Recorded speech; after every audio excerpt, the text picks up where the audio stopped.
একটা সচিবালয় থেকে একটা সরকার পরিচালিত হচ্ছে, রাজু ভাস্কর্য থেকে আরেকটা সরকার পরিচালিত হচ্ছে। সংবিধান মানি না, সংবিধানকে কবর দিয়ে দিব, পায়ের নিচে পিষে ফেলবো।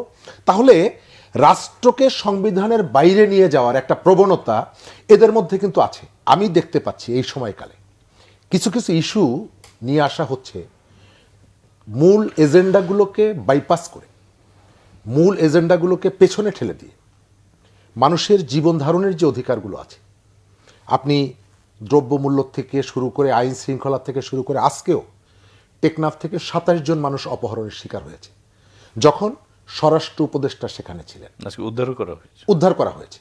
আপনি এরকমের একটা পরিস্থিতিতে উদ্ধার করার আগে তারা এই যে সাহসটা দেখালো, তার অর্থ হচ্ছে সামগ্রিক আইন শৃঙ্খলা পরিস্থিতি ভালো না, রাজনৈতিক অবস্থা টানাপোড়েন আছে, অর্থনীতিতে নানা রকমের সংকট আছে, বিনিয়োগ, অন্যান্য জায়গায় বেকারত্ব, এই জায়গাগুলোকে আপনি যে অ্যাড্রেস করাটা উচিত ছিল। আমাদের শিক্ষার্থীরা গত জুলাই মাস থেকে রাস্তায়, এদেরকে কি ক্লাসে ফেরত পাঠানোর কোনো দরকার নেই? আপনি বলতে পারেন যে হ্যাঁ, তারা তো ক্লাস করে, এসে মিছিল করে। তাদের যে মনস্তত্ত্বের উপরে যে প্রভাবটা পড়ছে এর ভেতর থেকে, যে অস্থিরতা দেখা যাচ্ছে, সেখান থেকে তাদেরকে ক্লাসরুমে ফেরত নেওয়া দরকার ছিল। আমি গত কয়েক মাস ধরে দেখতে পাচ্ছি যে ছাত্র নেতাদের ভেতর থেকে একটা অংশ একটা প্যারালাল গভর্নমেন্ট তারা এস্টাবলিশ করেছে। একটা সচিবালয় থেকে একটা সরকার পরিচালিত হচ্ছে, রাজু ভাস্কর্য থেকে আরেকটা সরকার পরিচালিত হচ্ছে।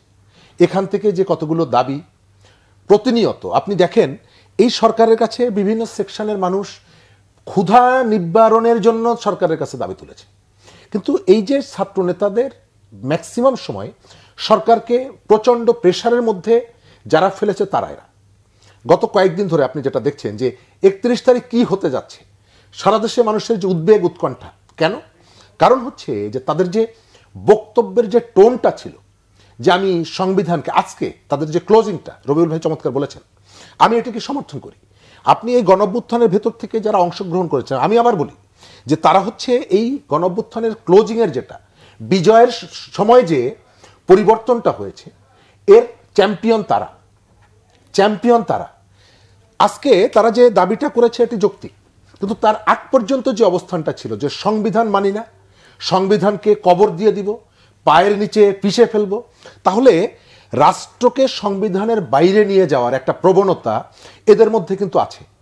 এর আগে রাষ্ট্রপতিকে সরিয়ে দিতে হবে, তারপর এই রকমের যে দাবিগুলো, এর ভেতর থেকে তাদের প্রতি ওই যে প্রত্যাশার যে জায়গাটা, তারা নেতৃত্ব দেবে, এটাই আমাদের আশা ছিল।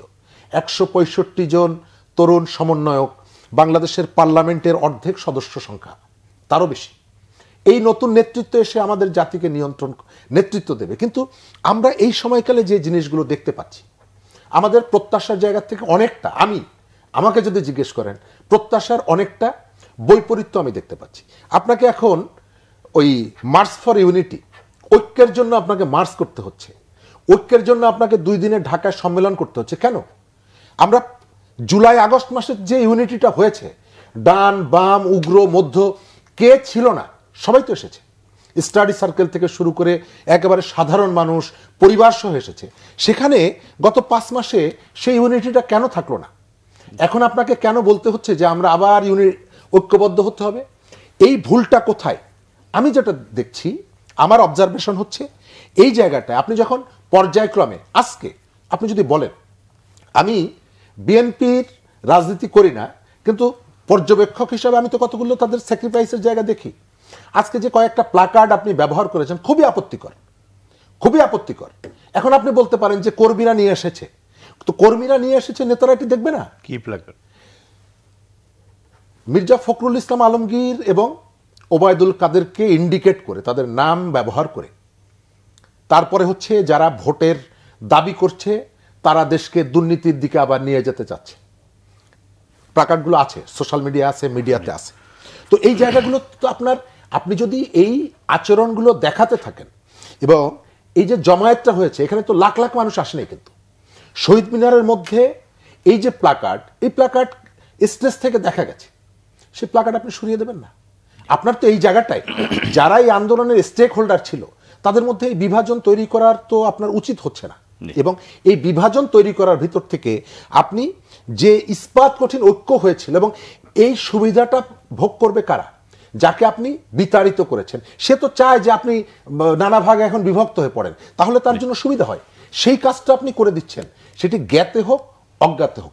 পেছন থেকে আমি শেষ করে দেবো এই জায়গাটায়, আমি দেখতে পাচ্ছি যে পেছন থেকে কেউ কেউ যাদেরকে আমরা আসলে গণ অভ্যুত্থানের সময় জানিনি, গত 15 বছরও আমাদের এদের অনেককেই আমরা চিনি না, নামও শুনিনি, এখন এসে বলছেন তারা এটার মাস্টার মাইন্ড, তারা এটা করেছেন সেটা করেছেন। হ্যাঁ, আপনি করতেই পারেন, কিন্তু জনগণের যে ইউনিটিটা হয়েছে, এই ইউনিটিটা যে এইভাবে ক্রমশই ক্ষতিগ্রস্ত করছেন, রাষ্ট্রকে সংবিধানের বাইরে নিয়ে গিয়ে একটা অরাজক অবস্থা তৈরি করার যে ইন্ধনটা দিচ্ছেন, এটা আমি বন্ধ করা উচিত বলে মনে করি।